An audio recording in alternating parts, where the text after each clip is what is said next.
Hi அஸ்ஸலாமு அலைக்கும் welcome back. இன்னைக்கு வீக்கெண்ட் vlog தான் பார்க்க போறீங்க. சாட்டர்டே ஃபுல்லா நான் என்ன பண்றேன் அப்படிங்கறத ஒரு வீடியோவா எடுத்திருக்கேன். இந்த வீடியோவை கடைசி வரைக்கும் ஸ்கிப் பண்ணாம பாருங்க. ஸோ மார்னிங் பிரேக்ஃபாஸ்ட்டுக்கு பார்த்தீங்கன்னா நான் பொங்கல் தான் செய்யறேன். பொங்கல் அப்படின்னா இது கொஞ்சம் ஸ்பெஷலான பொங்கல்னே சொல்லலாம். விறகரிசி பொங்கல் தான் செய்ய போறேன். ஸோ நான் விறகரிசி பார்த்தீங்கன்னா ஊர்ல இருந்து நான் வாங்கிட்டு வந்திருந்தேன். ஸோ இங்கெல்லாம் இது ரொம்பவே எக்ஸ்பென்சிவா இருக்கு. ஸோ அதனால ஊர்ல இருந்தே கொஞ்சம் வாங்கிட்டு வந்திருந்தேன். ஸோ விறகரிசி 2 கிளாஸ் எடுக்கிறேன். 2 கிளாஸ் விறகரிசிக்கு பார்த்தீங்கன்னா நான் ஒரு 3/4 கிளாஸ்க்கு மேலேயே பைத்தம்பருப்பு எடுத்திருக்கேன். பட் பைத்தம்பருப்பு எனக்கு அதிகமாக போடுறது பிடிக்கும் பொங்கல்ல. ஸோ உங்களுக்கு வேணாம் அப்படின்னாக்கா நீங்கள் கொஞ்சம் 3/4 கிளாஸ்க்கு கொஞ்சம் கம்மியாகவே நீங்கள் எடுத்துக்கோங்க. இப்போ இது ரெண்டையும் ஒரு குக்கரில் சேர்த்துக்கலாம். சேர்த்துட்டு நல்லா கழுவிட்டு பார்த்தீங்கன்னாக்கா நான் குக்கர்லேயே தான் வேக வைக்க போகிறேன்.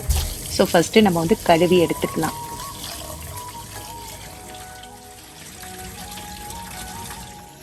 4 டைம் நல்லா தண்ணியை ஊற்றி கழுவிட்டு அதுக்கப்புறம் பார்த்தீங்கன்னாக்கா நம்ம விறகரிசியும் பைத்தம்பருப்பும் பார்த்தீங்கன்னா மொத்தம் 3 கிளாஸ் எடுத்திருந்தோம். ஸோ 3 கிளாஸ்க்கு பார்த்தீங்கன்னா நீங்கள் 6லேருந்து 7 கிளாஸ் ஊற்றலாம். பட் நான் 6 கிளாஸ் தான் ஊற்றினேன். தண்ணி கொஞ்சம் கம்மியாக இருந்துச்சு. அதுக்கப்புறம் எக்ஸ்ட்ராவே கொஞ்சம் நான் தண்ணி ஊற்றிட்டேன். நீங்கள் 7 கிளாஸ் ஊற்றுனீங்க அப்படின்னாக்கா கரெக்டாக இருக்கும். இதில் உப்பும் 1 ஸ்பூன் நெய் சேர்த்துக்கலாம். அப்படி இல்லைனாக்கா ஆயில் சேர்த்துக்கங்க. பட் நான் ஆயில் தான் சேர்த்துருக்கேன். நெய் தாளிக்கும் போது சேர்த்துக்கலாம் அப்படிங்கிறதுனால. ஸோ இது ஒரு 3லேருந்து 4 விசில் வந்ததுக்கு அப்புறம் நம்ம ஓபன் பண்ணி பார்க்கலாம். ஃபர்ஸ்ட் தூங்கி எழுந்திரிச்சு வந்த உடனே பார்த்தீங்கன்னாக்கா பொங்கல் தான் அடுப்பில் வச்சுட்டேன். ஸோ நெக்ஸ்ட் இது பிரெட் வாங்கிட்டு வந்திருந்தேன், சீஸ் பிரெட் அப்படின்னு சொல்லிட்டு. பட் இது நல்லா இருக்கும் அப்படின்னு தான் வாங்கிட்டு வந்தேன். பார்த்தாக்கா அந்த அளவுக்கு நல்லா இல்லை, ஒரு மாதிரி ஸ்வீட்டாக இருந்துச்சு. ஃபர்ஸ்ட் டைம் தான் நான் வாங்கிட்டு வந்தேன்.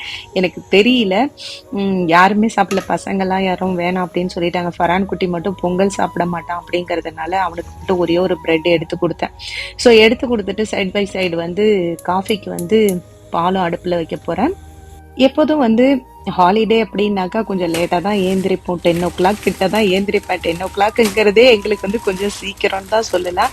ஸோ 10:30 11 o'clock தான் ஏந்திரிக்கணும். பட் இன்னைக்கு நான் 10 o'clock ஏந்திரிச்சிட்டேன். ஏன் அப்படின்னாக்கா பொங்கல் செய்யணும், அதுக்குள்ளே பசங்க வேற எதுவும் சாப்பிட்ருவாங்க அப்படிங்கிறதுனால சீக்கிரமே ஏந்திரிச்சிட்டேன். முத நாளே பார்த்தீங்கன்னாக்கா இது கடலை வாங்கிட்டு வந்திருந்தேன். கடலையும் கொண்டைக்கல்லையும் வாங்கிட்டு வந்திருந்தேன்.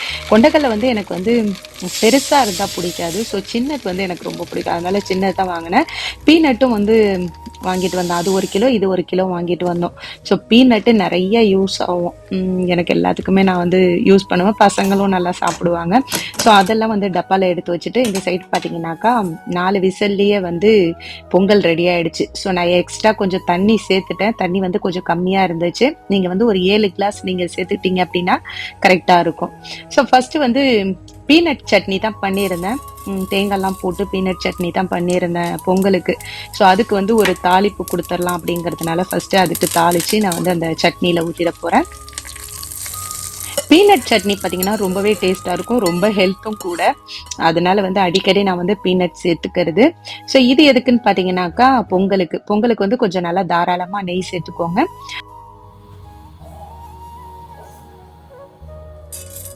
நெய் நல்லா சூடு வந்ததுக்கு அப்புறம் மிளகு சேர்க்கிறேன். முந்திரி சேர்த்துக்கலாம். முந்திரியும் மிளகும் நல்லா ஃப்ரை ஆனதுக்கு அப்புறம் ஜீரகம் ஒரு ஸ்பூன் கிட்ட ஜீரகம் சேர்க்கிறேன். ஜீரகம் மிளகு கூடயே சேர்த்தோம் அப்படின்னாக்கா சீக்கிரமே கருகிடுங்கிறதுனால தான் நான் கொஞ்சம் லேட்டாக சேர்க்குறேன். அதுக்கப்புறம் பார்த்தீங்கன்னா கட் பண்ண இஞ்சி, கருவேப்பிலை, பெருங்காயத்தூள். ஸோ இதெல்லாம் சேர்த்துட்டு நல்லா மிக்ஸ் பண்ணி விட்டு நம்ம ரெடி பண்ணி வச்சுருக்கோம்ல பொங்கல், அதில் ஊற்றிட வேண்டியதான். அதுக்கு முன்னாடியே பார்த்தீங்கன்னா பொங்கலில் சும்மா ஒரு 1 பிஞ்ச் அளவுக்கு நான் மஞ்சத்தூள் சேர்க்குறேன். நம்ம ஹோட்டல்லலாம் சாப்பிடும்போது லைட் எல்லோவாக இருக்கும்ல, அது எனக்கு ரொம்ப பிடிக்கும். ஸோ அதனால சேர்த்துருக்கேன். சேர்த்துட்டு பார்த்தீங்கன்னா லைட்டாக அந்த மாதிரி மிக்ஸ் பண்ணிக்கோங்க. மிக்ஸ் பண்ணிவிட்டு க்ளோஸ் பண்ணி வச்சுருங்க. அடுப்பை ஆன் பண்ண வேணாம், ஆஃப் பண்ணி வச்சுருங்க. ஸோ 10 நிமிஷத்துக்கு அப்புறம் நம்ம ஓப்பன் பண்ணி பார்க்கலாம். அதுக்குள்ள நம்ம காஃபி போட்டுடலாம். என்னோட ஹஸ்பண்டுக்கு காலையில அவங்க எந்திரிச்சு டீயோ பிஸ்கெட்டு இல்லை டோஸ்ட் ஏதாவது சாப்பிட்ருவாங்க. ஸோ நான் ஏந்திரிச்சு வந்ததுக்கு அப்புறம் பார்த்தீங்கன்னா எல்லாருக்கும் காஃபி. அப்படி அவங்க வந்து டீ குடிக்கல அப்படின்னாக்கா அன்னைக்கு வந்து டீ போடுவேன். ஸோ அவங்க டீ குடிச்சிட்டாங்க அப்படின்னாக்கா காஃபி போட்டாக்கா காஃபி குடிப்பாங்க. ஸோ இப்போ 10 நிமிஷத்துக்கு அப்புறம் பொங்கலை ஓப்பன் பண்ணி நல்லா மிக்ஸ் பண்ணிக்கலாம். ஸோ மிக்ஸ் பண்ணிட்டு இதை அப்படியே நம்ம எடுத்து வச்சு சாப்பிட வேண்டியதா. இன்னும் கொஞ்சமும் நெய் போட்டோம் அப்படின்னா ரொம்பவே சூப்பராக இருக்கும். பட் நான் வந்து ரொம்ப நெய் போடல, திகட்டுற மாதிரி இருக்கும் அப்படிங்கிறதுனால இது கூட வந்து சட்னி வச்சு சாப்பிட்றதுக்கு தான் நல்லா இருக்கும். பட் இன்னைக்கு வந்து டிஃப்ரெண்டா பீனட் சட்னி தான் பண்ணியிருந்தேன். ரொம்பவே சூப்பரா இருந்துச்சு. பீனட் சட்னி, பொங்கல், இது கூட வந்து காஃபி. ஸோ எங்களோட காலை பிரேக்ஃபாஸ்ட் பார்த்தீங்கன்னா இப்படிதான் போச்சு. ஸோ இது சாப்பிட்டதே பார்த்தீங்கன்னா மத்தியானம் வரைக்கும் யாருக்குமே பசியே இல்லை. ஒரு மாதிரி வந்து டயர்டாகவே இருந்த மாதிரி, ஒரு மாதிரி மயக்கமாக இருந்த மாதிரியே இருந்துச்சு அந்த பொங்கலை சாப்பிட்டது. ஹஸ்பண்ட் கிட்ட கேட்டால் மதியம் லஞ்சுக்கு என்ன பண்ணலாம் அப்படின்னு. சிம்பிளாக ஏதாச்சும் செய்ய, நைட் வந்து நம்ம வெளியில் சாப்பிட்டுக்கலான்டாங்க. ஸோ அதனால வந்து தயிர் வந்து தாளித்து வச்சுட்டு ஒயிட் ரைஸ் செஞ்சு வச்சுட்டேன். உருளைக்கிழங்கு ஃப்ரை பண்ணலாமா அப்படின்னு கேட்டதுக்கு பசங்க யாருமே வேணாம் அப்படின்ட்டாங்க. முட்டை மட்டும் வந்து ஃப்ரை பண்ணிக்கலாம் அப்படின்னு. ஸோ காலையில் செஞ்ச கொஞ்சமாக வந்து பொங்கல் இருந்துச்சு. இது கூட வந்து ஒயிட் ரைஸ், மாம்பழம், முட்டை வந்து சாப்பிடும் போது தான் ஃப்ரை பண்ணிக்கணும். வாட்டர்மெலன் ஜூஸ் போட்டு எடுத்து வச்சாச்சு. ரைஸ்லேயே வந்து நான் தயிர் ஊற்றி மிக்ஸ் பண்ணலை. ஏன் அப்படின்னாக்கா பசங்களுக்கு வந்து அந்த மாதிரி மிக்ஸ் பண்ணி வச்சா பிடிக்க மாட்டேங்குது. ஸோ அதனால தனியாக வந்து தயிரை தாளிச்சிட்டோம் அப்படின்னாக்கா சாப்பிடும்போது ஊற்றி கொடுத்தோம் அப்படின்னாக்கா அவங்க சாப்பிட்றாங்க. ஸோ எங்களோட லஞ்ச் ரொம்ப ரொம்ப சிம்பிளாகவே முடிஞ்சிச்சு. ஏன்னா காலையில் வந்து ஹெவியாக அந்த பொங்கல் சாப்பிட்டதுனால யாரும் வேணான்னு சொல்லிட்டாங்க. ஸோ அதுக்கப்புறம் பார்த்தீங்கன்னாக்கா ஒரு 6 o'clock நாங்கள் வந்து வெளியில் கிளம்பிட்டோம். ஸோ இப்போ எங்கே போகிறோம் அப்படின்னாக்கா நாங்கள் வந்து சஹாரா சென்டர் தான் வந்திருக்கோம். சஹாரா சென்டரில் ஒன் ஜோன் அப்படின்னு சொல்லிட்டு ஒரு ஷாப் ஒன்று ஓப்பன் பண்ணியிருக்காங்க. இங்கே பார்த்தீங்கன்னா எது எடுத்தாலுமே வந்து 350 தான். எந்த பொருளை எடுத்தாலுமே 350 அப்படின்னு சொல்லிட்டு ஹஸ்பண்ட் சொன்னாங்க. சரி ஓகே வாங்க நம்ம போய் பார்க்கலாம் அப்படி என்ன தான் இருக்குது அப்படின்னு சொல்லிட்டு போனோம். பட் எல்லாமே வந்து 350 தான் எதை எடுத்தாலும். நிறைய திங்ஸ் இருந்துச்சு. அப்புறம் பவுல்லாம் நல்லா சூப்பராக இருந்துச்சு. பவுலு, பிளேட்டு எல்லாமே இருந்துச்சு. எல்லாமே பார்த்தீங்கன்னாக்கா 350 தான் இருந்துச்சு. ஸோ நான் வந்து பெருசாக எடுக்கல. பார்த்தீங்கன்னாக்கா சும்மா ஆளுக்கு ஒன்று 2 மட்டும் பசங்க எதோ எடுத்தாங்க. நான் வந்து ஒரு 2 பவுல் மட்டும் வாங்கிட்டு அதோட வந்தாச்சு. இந்த பவுல்லாம் பார்த்தீங்கன்னா 350 தான். சின்ன குழந்தைங்களுக்கெல்லாம் நம்ம கொடுக்கறதுக்கு சூப்பராகவே இருக்கும். இப்போ சஹாரா சென்டரை முடிச்சுட்டு நேராக வந்து அன்சார் மால் போயாச்சு. இங்கே எதுக்கு வந்திருக்கோம் அப்படின்னாக்கா கொஞ்சம் நட்ஸ் ஐட்டம்லாம் வாங்கிட்டு போகலாம் அப்படின்னு சொல்லிட்டு தான் வந்தேன். ஸோ இங்கே எல்லாமே வாங்கிட்டு இதோட வந்து நாங்கள் அல்நாதாவில் உள்ள கேப்சிக்கு தான் போகிறோம். ஸோ கேப்சின்னா அங்கே வெறும் கேப்சி மட்டும் இருக்காது. அங்கே வந்து சிக்கன் டிக்கா, பீஸா எல்லாமே இருக்கும். ஸோ அந்த இடத்துக்கு போனோம் அப்படின்னா நமக்கு எது வேணுமோ அதை வாங்கி சாப்பிட்லாம். ஸோ மெயினாக வந்தது எதுக்குன்னு பார்த்தீங்கன்னா ஒரு 2 weeks-ஆவே எனக்கு வந்து இது சாப்பிடணும் போல ரொம்ப ஆசையாக இருந்துச்சு. பட் பசங்க வந்து வேற எதோ சாப்பிடணும்னு சொன்னதுனால அங்கே போயிட்டோம். இங்கே என்ன வாங்க வந்திருக்கோம் அப்படின்னு பார்த்தீங்கன்னா டிப்பிங் பாக்ஸ் தான். இதுதான் வாங்குறதுக்கு. ஸோ இது வந்து எனக்கு ரொம்பவே ஆசையாக இருந்துச்சு. பட் ஹஸ்பண்ட் வந்து அது வேணாம் அப்படின்னு சொல்லிட்டு சிக்கன் டிக்கா தான் சாப்பிட்ணுன்றாங்க. அவங்க வந்து அங்கே உட்காந்துருந்தாங்க. பட் நாங்கள் வந்து பார்சல் வாங்கிட்டு நேராக சிக்கன் டிக்காவுக்கு போயாச்சு.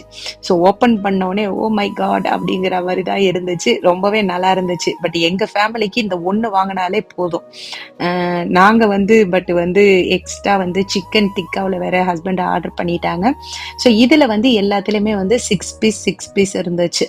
விங்ஸு, அதுக்கப்புறம் வந்து நகேட்ஸ் மாதிரி இருந்துச்சு. அதுக்கப்புறம் சிக்கன் ஃப்ரை எல்லாமே போன்லெஸ் தான், போனோட உள்ளது இல்லை. ஃப்ரெஞ்சு ஃப்ரை இது எல்லாமே இருந்துச்சு. இதெல்லாம் பார்த்தீங்கன்னாக்கா 69.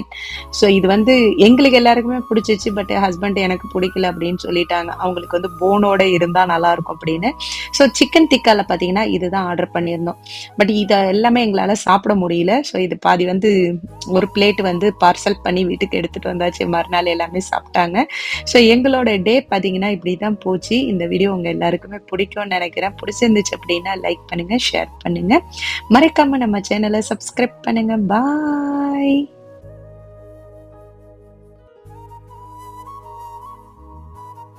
இந்த வீடியோ உங்களுக்கு பிடிச்சிருந்தா லைக் பண்ணுங்க, ஷேர் பண்ணுங்க, சப்ஸ்கிரைப் பண்ணுங்க, மறக்காம பெல் பட்டனை கிளிக் பண்ணுங்க. பாய்.